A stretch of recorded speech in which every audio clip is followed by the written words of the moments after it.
We'll do some breakout discussions, and I hope that you all stick around for that. That's the real time in these things to connect with other people and kind of generate some good ideas and solutions. So that's about it in terms of what we're going to do today. As we think about kind of setting the scene for this, I want to make sure that everybody understands kind of where we're coming from and kind of the purpose of all of this. Part of that is to just kind of acknowledge among the whole group here the kind of contributions that everyone's making globally right now to try and really hone in on what advancements in AI can be leveraged specifically in the education sector. So thinking about, risk widening disparities, how we can really make AI the next enabler instead of the next biggest equity gap, really thinking about the risks that are associated with some of the AI tools. We've gotten great feedback so far, and it's been so helpful to so many, and also just kind of high development cost areas. So thinking about globally, especially in our under-resourced areas, how we can help impact and scale AI tools. AIforeducation.org is really a collaborative initiative to bring together kind of those cutting edge AI tools, all in effort and all in service to children and learners. So really thinking about, what can happen there. There's really three parts of this work. One is the open source knowledge platform. There are so many resources in this. At Team Protect, we have a community of practice that's more educator facing. On the AI for education side, most of those tools can be leveraged by policymakers, developers, educators, kind of across the board. But that open source knowledge platform is continually growing resource archive of tools, shared knowledge, reports, feedback, all from the countries in which we're all very committed to serving. There's also just kind of the community, which includes events like this. How can we connect everyone? How can we start to develop a community? There's all kinds of convenings happening every day around AI and education, but we want to take it a little bit deeper and make sure that we are connecting this network and also connecting educators and developers to really heighten kind of the interactive collaboration and opportunity there to make some good things happen. And we're always very committed to the learning by doing idea in this work. We, in that work, are piloting new ideas, sharing learning from some of our pilots. If we can flip to the next slide real quick. We've really started to build that knowledge sharing platform out, and the learning by doing projects. These are the organizations that have, I think I'll say, received investment. Paul, I hope that's the right way to say that, from the initiative to really think about how they can develop and scale their tools. We'll hear from some of those, I'm sure, with us today, but everything from chatbots to offline AI models, kind of the small LLMs that can be easily accessible, voice AI, a lot of attention to language and fluency, and of course, kind of the just the accessibility and inclusion about all of these products is kind of top of mind for us all right now. We can skip to the next slide there. Sorry. All of this work is really very much focused on trying to make it easier. What barriers are you all experiencing as developers? How can we help to alleviate some of those barriers, share knowledge, share experience, and come up with actual systems that make things a little bit easier and the on-ramps more accessible? We're developing out workflows and tools that really will help in terms of lesson planning, textbook adoption, everything. Formative assessment is top of mind, I think, for all of us, trying to figure out how we can use AI in ethical and appropriate ways to make sure that those AI tools that are used for assessment are accurate, relevant, and inclusive of all the children and all the communities that we serve. And we also want to think about how we can help build content out. We've spoken a lot about this the last couple of weeks, both at South by Southwest and at the CEAS conference, really thinking about, what we can use within our reach here to help those tools and systems and all the work that everyone's doing kind of come together around the content and making sure that that's not only of high quality, but also very accessible. We have the website is up on the slide here, but also if we go to the next slide really quick, that's the QR code for the LinkedIn page. The LinkedIn page, one more, sorry. The LinkedIn page is kind of where you can get the latest updates on this. There's also an opportunity to sign up for the newsletter there as well on the LinkedIn page. Those two things are probably the best ways for you all to stay connected to the work and understand what's going on. There are tools shared out constantly, all the things that I think are relevant to the communities and your networks as well. So, think about how we can use the share and share alike model to get this into the hands of the people that need it most. So with that, welcome. We are so glad that you're here, and we appreciate you taking the time to be a part of the conversation. Paul, I think we're going to kick off with you to share a little bit more about some of the findings from some of the initial work that we've done. Cool. Thank you so much, Jodie, for that overview. And as Jodie said, we're trying to make sure that all of the things we're doing at the initiative are centered around what support people are needed. And we're also big fans of, instead of second guessing, just asking people. So getting people together, finding out what challenges they're facing, where they see the opportunities are, and then trying to structure our work and the work of others in this space to try and target the people who are ultimately trying to help. So today I just wanted to kick us off by sharing some insights from a couple of surveys we did for developers. It was quite targeted to people that are building the tools themselves, not just the kind of users or the aspirational users. We also basically did some small focus groups with a couple of people just to try and dig into this a little bit more. So I'm just going to talk through, next slide, please, some of these findings. As I say, I think we got 39 responses. Thank you to everybody that took the time to do this. I think one of the things which struck me is within this group, and again, it is probably a bit biased in terms of the sample, as it's people that have selected into this community.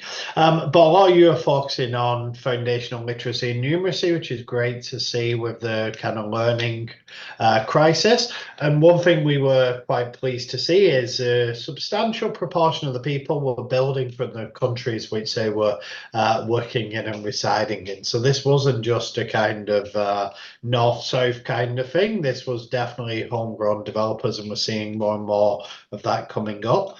I think one thing, and again, we shouldn't go too long on our conclusions here because of a small sample, but this did seem to be driven by more of the private sector or social enterprises. So 2/3 of the people that responded identified in those two groups, and it seems that they're leading the way in experimentation and tinkering. Next slide, please. So I think I just wanted to start with the very headlines before unpacking it a bit more. And we're going to do some more sophisticated analysis on this and share around a kind of report for people, because it does get really interesting when we start splitting the data by groups. I'll flag some things of that later. But just in terms of this headline question, what are the challenges you or your organization are facing in developing these AI tools? One of the things which came out loud and clear was cost. And this was represented in a few ways, the cost of getting the tools and accessing the kind of underlying foundational models, but also some other things in terms of computing resources and essentially the cost of people. And we'll talk into the people part as well.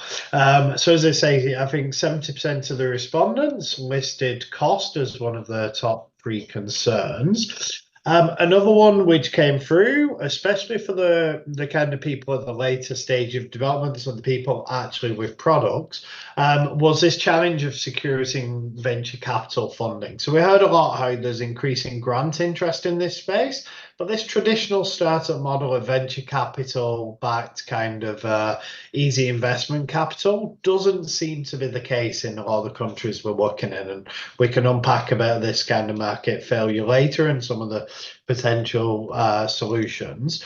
The other thing which came through again is people looking to get more support or challenges going from the kind of startup, the initial pilot to get it out in the wild. And I should say this isn't just a group, and we're seeing this in the AI sector more broadly. We're actually not seeing as many AI products in production as we might have expected 16 months ago when ChatGPT appeared on the scene. So again, just those very high level kind of conclusions. Cost seems to be bothering people. It's interesting. We had some discussions, or some people were voicing finding implementing partners. So this seemed to come from some of the early stage people with ideas, but not quite knowing how to get it into practice into the wild and into schools. And one of the things I think people know we do at the AI for Education initiative is try to broker some of these connections as well.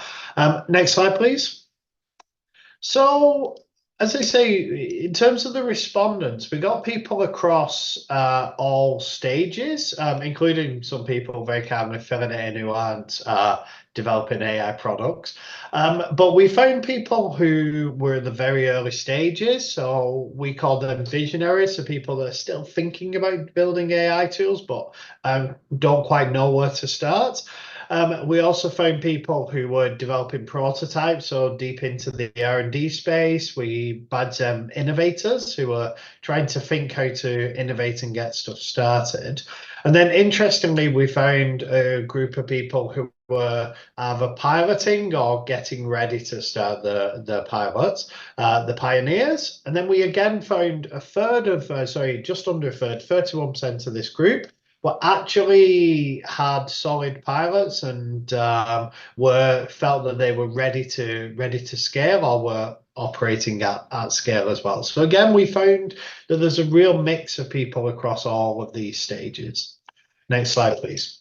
So the next question is, well, are the concerns we flagged earlier shared by all of these groups? And this is a bit flip round, but one of the things we found is, yes, some of the concerns are definitely shared across all the groups, and others kind of vary depending on where you're at.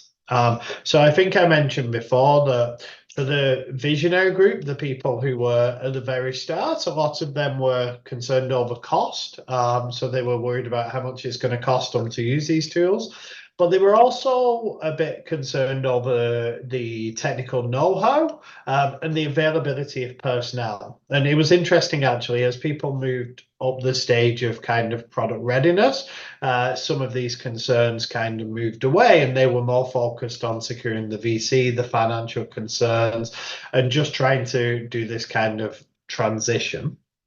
I think in terms of the cost, this came across for all groups. I mean, for the pioneers, it wasn't in the top three, but it was definitely, in the top five concerns, just in terms of, the cost of getting these things out and getting them there. One of the things they were more worried about was the infrastructure. So making sure that they had access to suitable cloud-based infrastructure to be able to get the kind of models out and get them up and running at scale.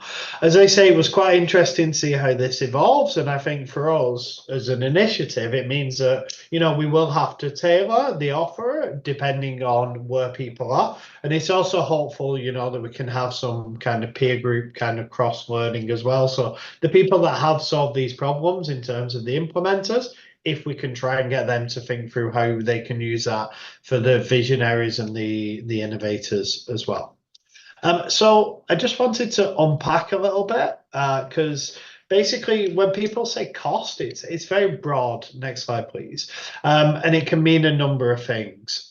So this is one of the things we spoke about in the focus groups and also in the open-ended questions. And one of the quotes which struck me is that the cost of operations in low-income countries can actually be much higher than in high-income countries. And certainly this is something we feel as well in terms of our kind of development, because you've got all the same problems that you have launching a product for, say, the UK or the US market. But then you've got these additional contextual problems. So that could be translation into local resources, additional language requirements, or it could just be the technology you're using or the end user is using is nowhere near as advanced as well. So computers cost more if you're in sub-Saharan Africa for exactly the same hardware and infrastructure. So I think looking at it, actually the cost when we broke it down seemed to be quite wide-ranging. One of the things people flagged a lot is the cost of people. So I think we all know that, you know, like because this is so new, the race for talent is quite active. So getting people who can work with the right skills for the salaries which are typical in these contexts is actually quite a challenge. Then you've got the more traditional kind of costs, so the cost of training models, making systems, having, you know, high quality software engineers costs money. And then you've got the cost of compute as well, which is shared all around the world, cost of inference and cloud infrastructure.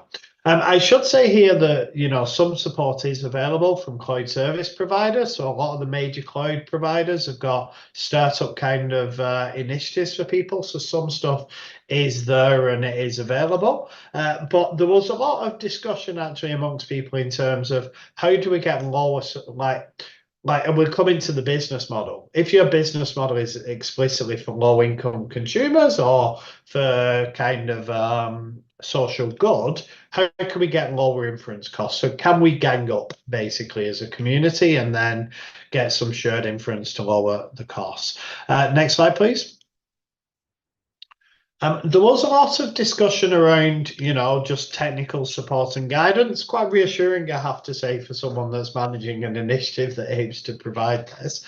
But people did seem to see the value, or, you know, like we're saying that they had some concerns over accessibility of simple, tailored, practical kind of guidance and collaboration and thing from AI experts to develop and fine tune these models as well. So these are people who are thinking aspirationally about not just taking an off the shelf model, but building out the models that have the local content in. I think people might have seen the RAG stuff we shared, but that kind of example, just that simple, practical, here's how you take your content and integrate, seemed to be something with this shared concern that the models weren't contextualized enough. One thing which came through here was the data and basically getting access to decent, localized, high quality data sets to allow them to build their product. So a lot of people had the ideas and had access to some local resources, maybe from local publishers or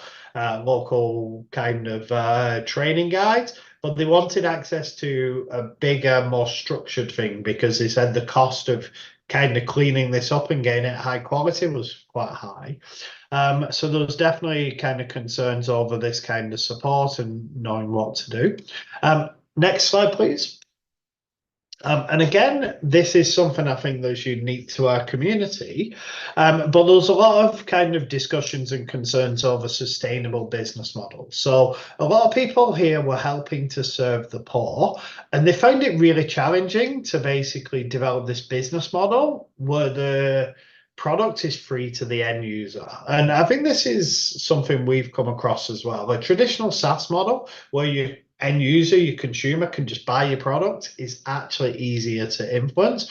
If you want to make that more sustainable, more subsidized and accessible to the poorest, it's actually quite a difficult business model to crack. So people were looking at how do we find revenue mechanisms for this kind of model. And this was also repeatedly linked to, this was linked to the financial support as well. So a lot of people were flagging how the VC fundings are for fintech, for health tech, not so much ed tech, and not so much when you mention you want to give it for free to the poorest, which generally puts off a lot of investors. Next slide, please. As I say, finding the right people seemed to be something that came through. But then, actually, interestingly, when we dug into the data, was a bigger problem in sub-Saharan Africa than South Asia. So in South Asia, it seemed to be kind of less of a challenge. People mentioned here the cost of staff, especially when you're in competition with other markets and sectors, you know. The other thing people kind of raised was that the rapid evolution of the sector means that the existing staff are struggling to keep up and reskill. And they didn't quite know where to go for those kind of upskilling. Especially this was raised by people who were in low income countries, because if you've got poor connectivity, you don't have a credit card to sign up for courses, how do you kind of upskill, and how do you make sure you get the kind of right talent and people? One of the things that was flagged there is a lot of the pipeline as well needs thinking about, because a lot of the university curricula is a bit slow to react. So people are doing it independently in their own time, but even simple things like having access to credit cards for safeguarded study was flagged as a bit of an issue. So I think people was something which came through quite strongly. Okay, just to summarize, because I'm keen to hear from everybody. As I mentioned, in terms of our kind of summary here, I think financing definitely to help mitigate these costs was one which came through loud and clear.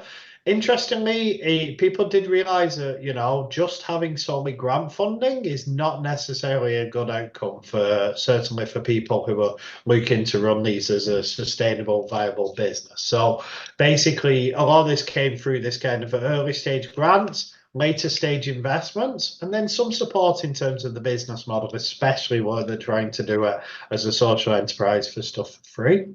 As I say, there was lots of requests and discussions around the technical guidance and infrastructure. So, you know, how do we ensure access to lower the cost for inference? How do we get access to this at a way which is more affordable?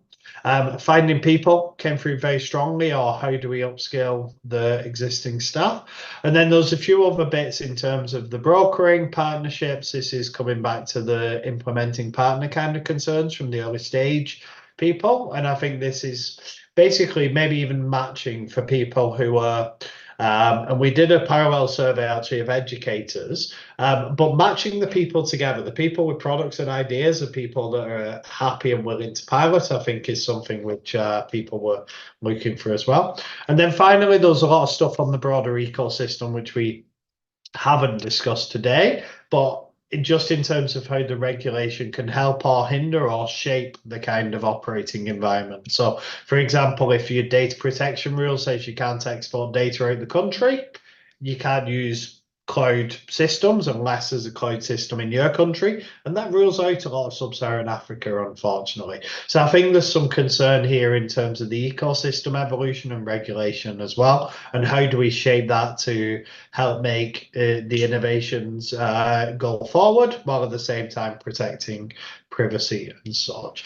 So I'm going to stop talking because I wanted to hear from a few people. I'll have back to Jodie. It'd be great to hear from people. Does this reflect what you're thinking, what you're seeing as well, and any other things? Thank you for listening, though. Back to you, Jodie. Thanks, Paul. You know, we had two kind of data collection efforts going on at the same time, and one was the EdTech developer side, the other was the educator side. I'm going to put in the chat just really quick, just so you can see it, the kind of EdTech, the educator, non-state actors side of things. At Team Protect, we have a community of practice with a little over 2,000 kind of EdTech enthusiasts from over 90 countries, and they provided great feedback in terms of what they see as the intersect between development and educators. So I'll put that there just because it's related. But that aside, Aiden, who I just saw at CES last week from IDU, I would love to hear from you if you want to take a couple seconds to introduce yourself and kind of provide any reflections. And amazing presentation last week. It was really good. I loved the data that you shared. So glad to see that. Yes, yeah, great to see you as well last week. And yeah, happy to give short introduction, some reflections on my side. So yeah, I'm Aidan Friedberg. I'm the head of research at IDO. So we are a classroom-based intervention in Kenya. So we have around 5,000 schools, about 250,000 active students, monthly active students at the moment, and we're focused on foundational numeracy and literacy, predominantly in Kenyan government schools as well as low-cost private primary schools. So we've been working in the AI space for a while. So before generative AI, so much more on this kind of like personalization component. So I think it's always tricky when we use the word AI. What are we referring to at the moment? It tends to mean large language models or something else. But I think it is important to see actually there's a whole lot of AI technology that's been around for a while that still hasn't been implemented in these contexts. So that's something worth considering as well. Actually, are there technologies that are more established, that are easier to work with, and therefore the costs are lower, that you can bring in? And so some of that for us is more on this these personalized recommender systems. However, we have also now started, together with google.org, a pilot on generative AI. So this is something that we are already actively building and starting to look at. And so, yeah, I think Paul, really summarized, I think, a lot of the points that we are facing as well. I think costs inevitably is a big one. I mean, I think what's exemplary here is the fact, Sam Altman went out with a 7 trillion ask for investment, right? That's like 7% of the world's GDP in order to invest in this technology. Now, of course, this is to build the foundational model. It has a lot more costs associated with it, but I think that alone kind of shows how expensive it can be to work inside this space. And of course, the problem here is, unlike, let's say, with Sam Altman, it's very hard to make the cost to then say, okay, actually, you're generating some return here. What is the return? It's very unclear, and so then you either need partners who are very willing to explore this space together, because just from a business case perspective, it's a little bit hard to do that. So I think, yeah, definitely can see where Paul comes from, that costs in multiple areas. So either working with the technology, either hiring the people. We often find it in Kenya, for example, we'll hire engineers or data scientists, and then if Safaricom, who's a big telecoms company out in Kenya, can just come in and double or triple the salary to really kind of take these resources to where there's the actual financing available. So I think, yeah, those are two big parts of it. The last part that maybe I would add, which I know Paul touched on it in a little bit in the start of the presentation, but it's something especially us right now as we're implementing an actual pilot that we're seeing. So to be clear, what we're implementing is more generating structured pedagogy plans. This way we avoid the connectivity issue, because we can kind of do it asynchronously.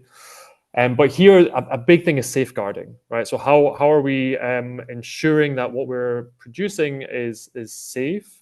How do we ensure that it's aligned with the curriculum, and then includes how to bring government partners on board to understand this technology, to also then kind of give maybe approval where needed. And I think especially in a space where at the moment there's not a clear automated way of safeguarding outputs. And I think it's the case that's a problem when dealing with any user, but especially when dealing with vulnerable groups. How do we build appropriate safeguarding mechanisms to evaluate this output and make sure what we're producing is actually safe and ultimately effective? So yeah, those are probably just high-level overview of how I see the space. Thank you, Aidan. I appreciate it, and I think that safeguarding piece cannot be underscored, and I don't think we can underscore the cost of that safeguarding piece either.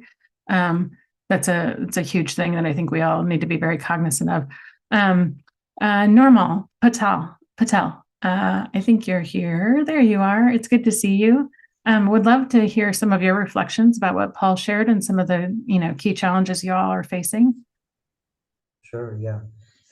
So hi all, I'm Nirmal Patel from Play Power Labs, and we have developed a tool called Smart Paper, which is for grading paper worksheets. And currently the tool is being used by a state government in India to measure learning outcomes of 4.6 million students. And so we were able to scale this tool from a prototype stage to a very large scale. And throughout this journey, I think one of the things when developing this AI, we face one of the challenges we face very early on is that AI that is developed for adults doesn't work for kids. And so when we really started, like some of our OCR, it worked for adults very well, and in some early pilot, it did terribly for kids and their handwriting. So I think this is one thing that I think would be quite general, because the training data that you use for AI's training, you expect similar data to be, when you use the AI. And this is where it fails if children behave very differently. And so also another thing was to get, when we went to scale, we had to ensure that, I mean, even though we were doing MCQ with tick marks, there were possibilities of having a bias. For example, not being able to detect left-handed children's ticks. So we had to collect data at much bigger scale. We worked with the state government and we collected data, a representative sample from many schools from the state, and we got all types of children's tick marks, which and we have probably world's largest tick mark data set. I think we have like millions and millions of tick marks, and I think but yeah, that makes our AI really good. And another interesting observation was that after some point, training on more data didn't really work. So you might only need so much data, but you definitely need to go up to a certain level to and then even when we went to the field, so I think the last part is that when we deployed the system in the field, we still had to optimize. So however much you experiment and run at a small scale, when you deploy in the field, you see problems that you may not see during your initial stages.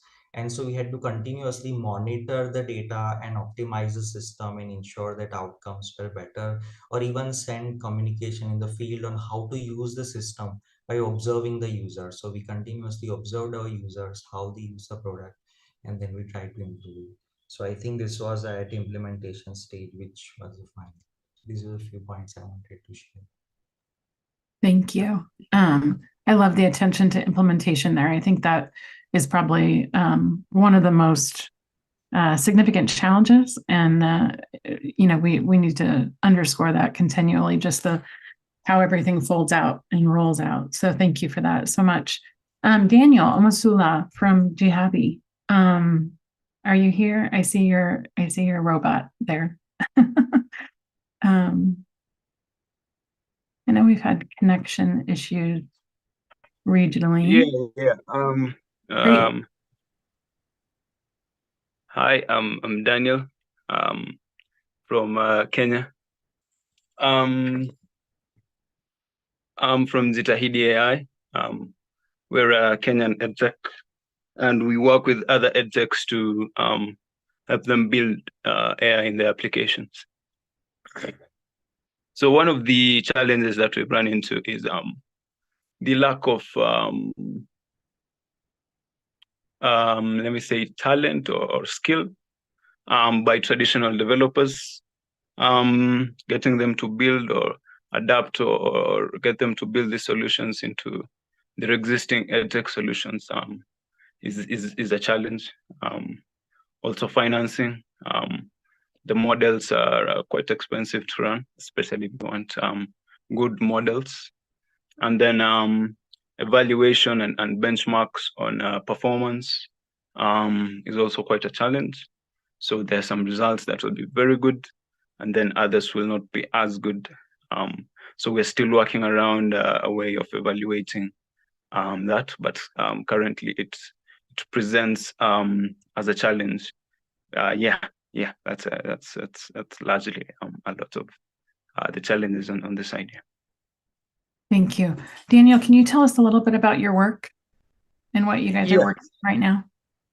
Yeah. So currently we're working with a couple of edtech companies, especially e-learning guys. A lot of guys that do e-learning that have a lot of let's say unstructured data around building copilots in the applications.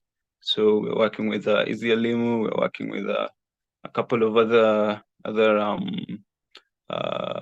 edtech providers, so that we can allow them to sort of explore this in a pilot. The work is still early, and we are piloting for a couple of these companies, and it also helps because when we set benchmarks, we can evaluate them from a development side of view, and we can also evaluate them from a performance side of view in the actual implementation, because the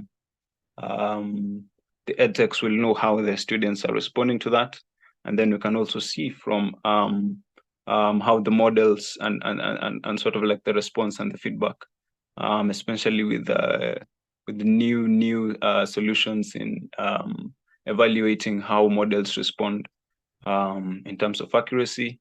We have RAG systems that really help a lot, especially in developing curriculum materials and materials in that area. Yeah. Great. Thank you for that. And thank you for your comments. I think, there's so much to learn, and the work that you all are doing is creating such a footprint. So I appreciate you sharing that.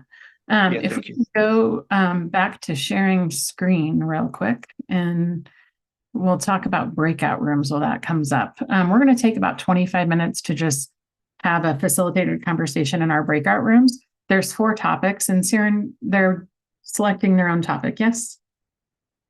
No. What are we? Are they're assigned? I'm assigning the people Okay. to the rooms. Yeah. Okay. All right. I couldn't remember. Anyway, we have about 25 minutes to chat. I really hope you guys dive into these conversations. Each room will have a facilitator and a note taker. There's 4 topics that we'll dive into, and we'll kind of debrief when we come back together. One is that efficient use of resources. Other is curating content. Third is finding people. And really, 4th is diving into those social concerns. So we'll take a few minutes, get you all situated in there, and your facilitator will welcome you and get you started in the conversation. So, Farron, are we ready? Awesome. All right, let's let it. Okay, I think we're all back. Siren, are we all back? I think we've all reconvened here a little bit. So I would love to just debrief with everybody just to hear more about what folks were talking about. And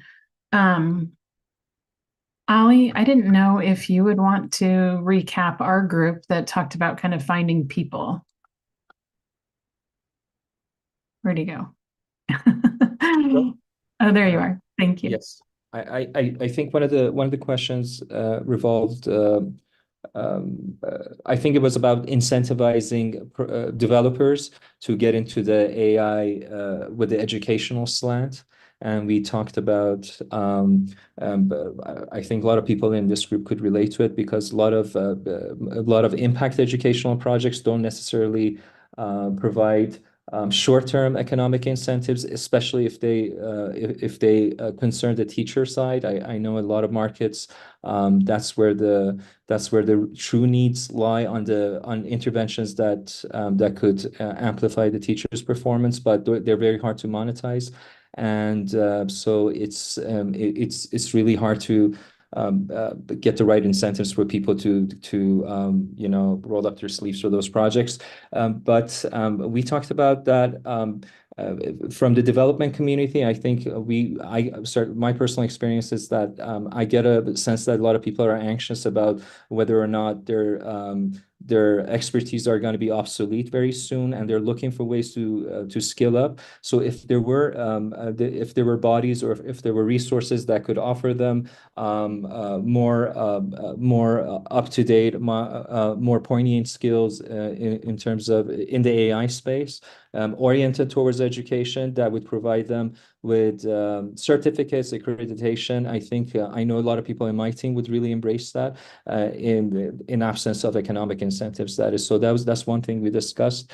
And I think the other thing was that if there was some kind of a framework where these developers that lack the experience could join in other projects, that people would maybe have the data set, would define the projects where they were looking for extra help. And so these sort of if there was some way to facilitate these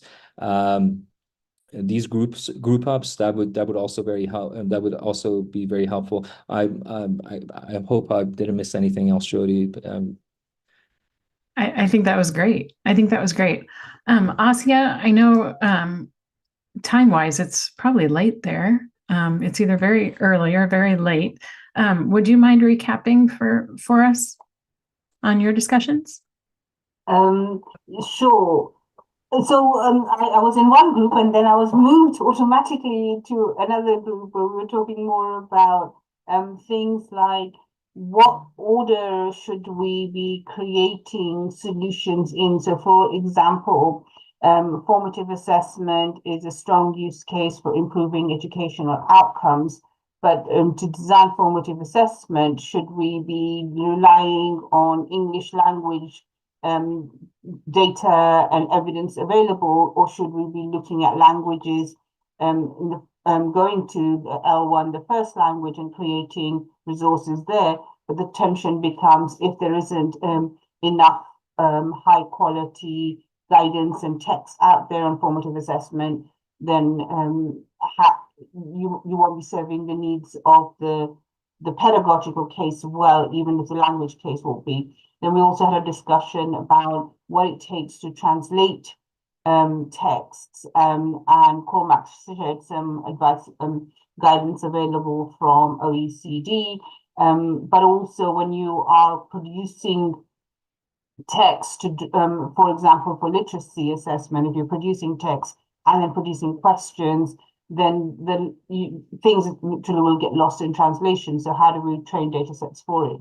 And I was particularly interested in the numeracy side of creating assessments there, and having high quality multiple choice assessments, but we didn't get a chance to talk about that. So group, please feel free to add more.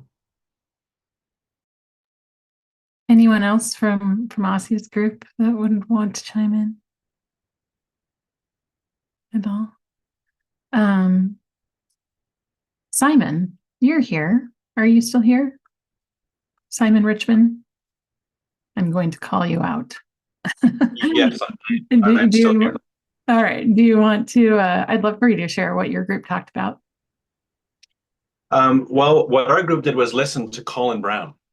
And so I'm going to just put him on the spot and say, Colin, take it away. So kind. Yeah. So look, the reason I was talking more than anyone else wasn't because I like to talk, but specifically because I'm working with teams who basically build models. Yeah. So for large language models, so we talk through those. So one of the challenges is there is a very limited number of people who currently have expertise actually building these models, either utilizing the kind of OpenAI architecture or utilizing the open source architecture via Llama and other tools, right?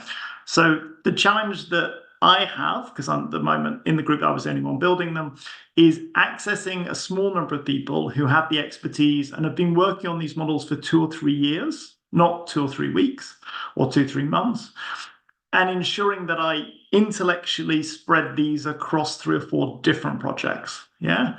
So to ensure that the engineering teams that I have on different projects are basically checked and challenged and make sure that they're building in the right direction.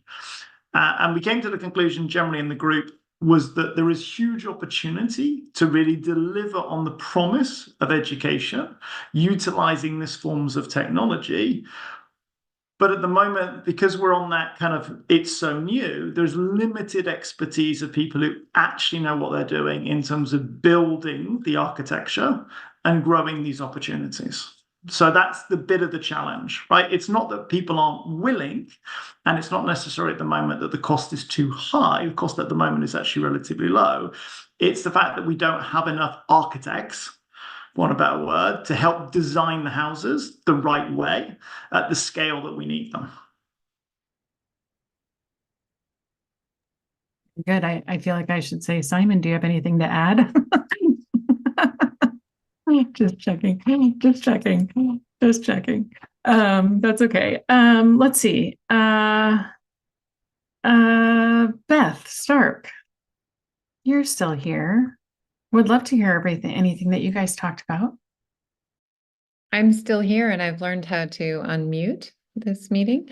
Yeah, it was a very enlightening conversation. Unfortunately, I was much more of a bystander and a listener than a participant. But certainly this question of kind of where the tipping point lies when it comes to, choosing to create your own model or taking advantage of all of the well-developed, larger business models or businesses that have done it for us is a big question. I know I opted with the chatbot that we created to take advantage of the platform for open exploration, and we're using Claude right now, which has its limitations on one hand, but on the other hand, it's free. So, there's that trade-off when you're looking to scale. What am I willing to give up? What are the features that I'm getting, and what's my main objective? And our main objective is to reach as many educators as possible.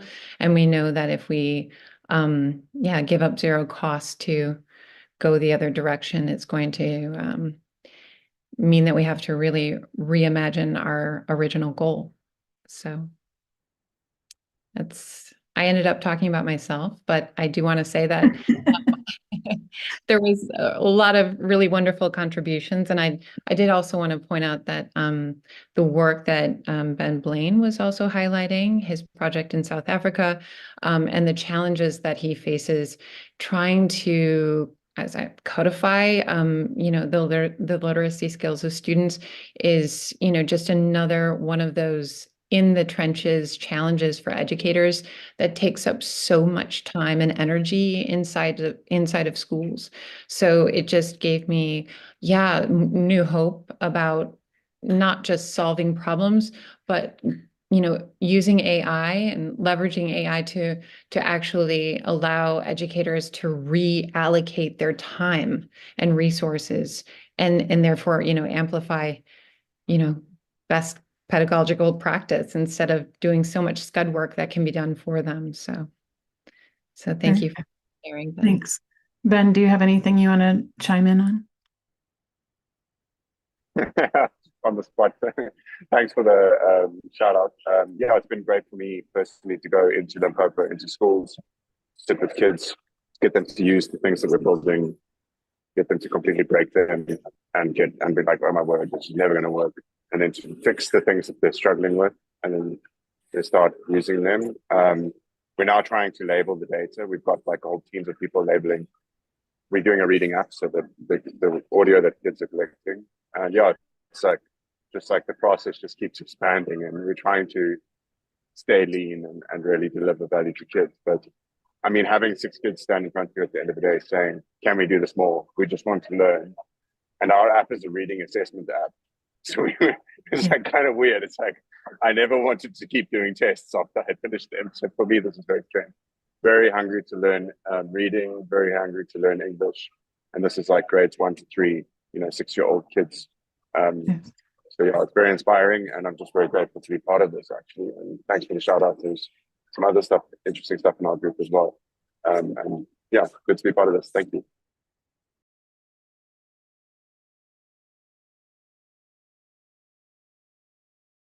Johnny, you're talking on mute. I can see you. Well, that would help, Paul. Sorry. So sorry. Anthony from RTI, do you want to talk a little bit about what your group discussed? Hi, everyone. Thank you very much. In our group, we did, discuss a lot around the challenges we have with training AI models with the data that exists. And I think majority of the respondents, were focusing a lot on, from a developer's perspective, the need to garner large data sets that are accurate and that they can use to train model. But I think majority of the challenges has been, getting that data to be very accurate, especially within the context at which the technology is being used. For example, in a multi-language environment or working with dialects and accents. And one of the summaries for us, as a group is, why are we looking at large data sets? Why are we not looking at it from a model perspective? Why can't we break down the models into small structural data sets that can be subject matter focused? Because we realize that a lot of the implementers or what you call like visionaries, like development partners, do have access to a lot of data that they might not be using currently, but maybe they've collected over the years. And it would be nice if this linkage between developers and implementers that are running multiple projects across developing countries can create this emergence that can allow the easy access to this refined data that is research based, and this data can be made available to those that are building AI models to be able to use them for this context specific use case. Very good. Thank you. Anybody else from Anthony's team that wants to chime in?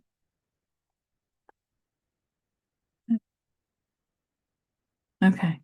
We're going to go with the other Asia, Rodrigo. I think you're still here with us. And I know it's very, very, very early for you, but would you want to chat really quick about what your team talked about? I think you're still here. There you are. Yeah, I'm here, just trying to stay awake. It's about 2:20 a.m. here. So I think that the biggest contributor in our group was Nirmal, so he's probably best placed to talk about some of the challenges of running GPU and the monopolization of some of the big companies around cloud infrastructure and the unaffordability really of accessing some of that. So maybe he could go into more details because I'm a little bit of a beginner to that sort of area. That's great. Go for it. Yeah, sure. I think in our group, we discussed that and kind of, realized, and I think a lot of people shared that running inference cost is very high. So these models are huge, and, having our own servers right now is not possible. And this means that we are relying on external kind of entities, offering all these APIs. And also when those services are not working well, then we are impacted. So I think it's a challenging scenario when using other AI services. And as for the training our own AI models, I think there is also an issue with having that infrastructure, having so many GPUs to do the training. So these were a couple of issues, and maybe if I miss something, colleagues from the group can add. Yeah. Thanks. Very good. Anyone from the AI team, AI for Education or FAB team that want to jump in with any big walkaways from your discussions? I'm going to think no. That's okay. Chime in and raise your hand if you'd like to chime in. But that was wonderful. Thank you all for engaging and being part of the conversation. And I know I took about 20 pages of notes while we were all chatting. So a lot of great things. I think we're going to start to wrap up here just a little bit. And Paul, I'd love to have your help in doing that and kind of talk about next steps. Yeah, of course. Yeah. I mean, in terms of kind of formal next steps, we're going to write up the results from the survey. We're going to pull that together with the survey of educators, which Jodie put out to their community as well, and then write up some stuff from the focus groups. We'll also take all the notes from today and try to pull it all together into a little kind of short overview for people.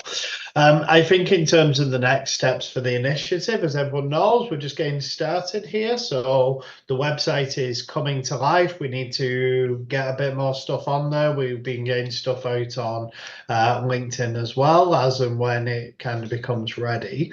Over the next few months, we're going to be kind of finessing and polishing some of the back end code. So some of the work which Oliver and team have been working on in terms of the RAG models and looking at how we integrate some content. Some stuff we've done in terms of the global proficiency framework, in terms of the how do we make it machine readable is the first step, and we're going to be looking at a bit more experimentation in terms of how then you take that and use it to integrate into local kind of content as well. So basically we've got a bunch of stuff and a bunch of code, which is about 80-90% and just needs tidying up. Anyone that's written code and stuff will know that the last part always takes the longest. So please keep an eye on the website and LinkedIn for that. In terms of the learning by doing, I think some of the partners are on the call here. The first wave is well underway, and we've just set up the kind of second wave of initiatives. So we'll be sharing some of the lessons there, sharing some of the kind of code and guidance coming out of it in the kind of coming months. Apart from that, I think, yeah, it'd be great to hear from people. The other big thing which is coming up the agenda is work on benchmarking. So I think anyone I've spoken to over the last 6 months has heard me get very concerned over the cost of content. I think I read somewhere the other day, I think it was a Sam Altman tweet, that in February, the OpenAI was producing 100 billion words every single day. And to me, this is crazy. The potential is huge, but also the risks is huge. So the team, Amy and others, are looking at this and saying, well, how do we develop benchmarks for education-specific tasks? So some of this is model benchmarks, so generic kind of like, when we say Claude is better than GPT-4, what do we mean in the context of education? Other things here is task-specific benchmarks as well. So looking and saying, what does a good pedagogical sport tutor look like? So if anyone's thinking about that in the community, we're going to do a smaller working group on benchmarking. It'd be great if anyone wants to kind of volunteer.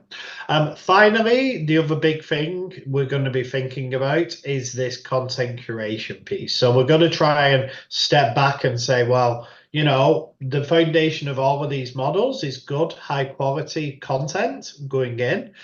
And who is working on what and where, because I always say this is far big for any one organization. So if anyone is got good ideas on high quality content for a specific task or a specific thing, please get in touch. We'll probably look to create them and signpost people towards what they look like.